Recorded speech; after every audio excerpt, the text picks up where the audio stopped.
ನಿಮಗೆ ಎದೆ ನೋವು ಬರ್ತಾ ಇದೆ, ಆ ನೋವು ಮಧ್ಯಭಾಗದಲ್ಲಿರ್ಬೋದು, ಎಡಭಾಗದಲ್ಲಿರ್ಬೋದು, ಬಲಭಾಗದಲ್ಲಿರ್ಬೋದು, ಅಥವಾ ಎಡಭುಜ ಬಲಭುಜ ಎಲ್ಲಾದರೂ ಇರ್ಬೋದು.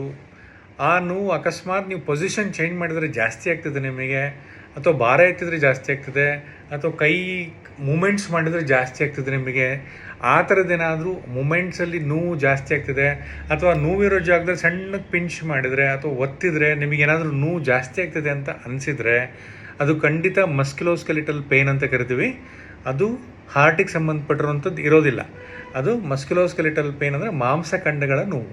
ಇದು ಯಾವುದರಿಂದನಾದರೂ ಬರ್ಬೋದು. ಲೈಕ್ ಹೆವಿ ಎಕ್ಸಸೈಸ್ ಮಾಡಿದ್ರೆ ಬರ್ಬೋದು, ಜಿಮ್ ಬಿಟ್ಟರೂ ಬರ್ಬೋದು. 2-3 ದಿನ ಜಿಮ್ ಅಕಸ್ಮಾತ್ ಬಿಟ್ಟಿದ್ರೆ ಅಥವಾ ಜಾಗಿಂಗ್ ಬಿಟ್ಟಿದ್ರು ಕೂಡ ಬರೋ ಪಾಸಿಬಿಲಿಟಿ ಇರುತ್ತೆ. ಮಲಗಿದ ವ್ಯತ್ಯಾಸ ಇದ್ದರೂ ಕೂಡ ಬರೋ ಪಾಸಿಬಿಲಿಟಿ ಇರುತ್ತೆ.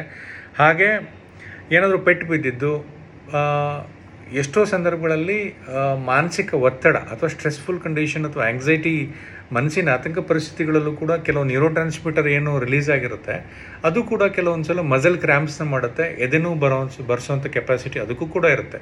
ಸೊ ಆದ್ದರಿಂದ ಯಾವುದೇ ಥರದ ಎದೆನೋವು ಬರಲಿ, ಫಸ್ಟ್ ನಿಮ್ಮ ಫ್ಯಾಮಿಲಿ ಫಿಸಿಷಿಯನ್ ಯಾರು ಇರ್ತಾರೆ, ನಿಮ್ಮ ಹತ್ತಿರದ ಡಾಕ್ಟ್ರು, ನಿಮ್ಮದೇ ಆದಂಥ ಫ್ಯಾಮಿಲಿ ಡಾಕ್ಟರ್ ಇರ್ತಾರೆ, ಅವ್ರ ಹತ್ರ ಹೋಗೊಂದ್ಸಲ ಕಾಣ್ರಿ. ಅವರು ಡಯಾಗ್ನೋಸ್ ಮಾಡಲಿ, ನೀವಾಗಿ ಅದ್ರ ಬಗ್ಗೆ ಜಡ್ಜ್ಮೆಂಟ್ ಕೊಡೋದು ಬೇಡ. ಇದರಿಂದ ಒಂದು ಸಿಂಪಲ್ ಒಂದು ECG ಮಾಡಲಿಕ್ಕೆ ಹೇಳ್ತಾರೆ ನಿಮ್ಮ ಡಾಕ್ಟ್ರು. ಅದರಲ್ಲಿ ಹಾರ್ಟಿಗೆ ಸಂಬಂಧಪಟ್ಟಿರುವಂಥ ಕಾರ್ಡಿಯಾಗೆ ಸಂಬಂಧಪಟ್ಟಿರುವಂಥದ್ದು ಕ್ಲಿಯರ್ ಕಟ್ಟಾಗಿ ಗೊತ್ತಾಗುತ್ತೆ.